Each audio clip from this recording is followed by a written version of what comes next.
আল্লাহর কাছে সেই গ্রহণযোগ্যতা আমল আমি নিয়ে যেতে পারবো কিনা, আল্লাহর কাছে সেই ভালোবাসা অর্জন করতে পারবো কিনা, নাকি সেই 72 কাতারের ভিতরে পড়ে যাব।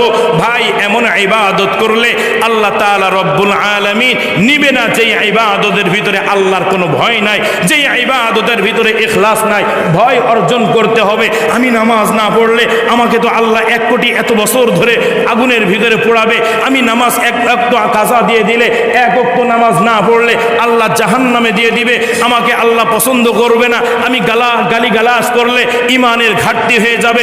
সব বিষয় 24টা ঘন্টা ফজর থেকে আবার পরের দিন ফজর পর্যন্ত হাঁটা চলাফেরা সব কিছুটাই মনে করতে হবে আমার হাঁটায়, আমার চলায়, আমার ফিরায় একমাত্র আল্লাহর এবং আল্লাহর রাসূলের ইসলামের বিরুদ্ধাচরণ কোনো কাজ যেন না হয়, 1 নাম্বার। 2 নাম্বার হলো আমার চলাফেরা, কথাবার্তা সমস্ত সময়ের ভিতরে আমার কোনো মুসলমান জাতি, আমার মা বোনেরা যাতে করে কোনো কষ্ট না পায়, এটাই হলো ইমানদার তাকওয়া অর্জন।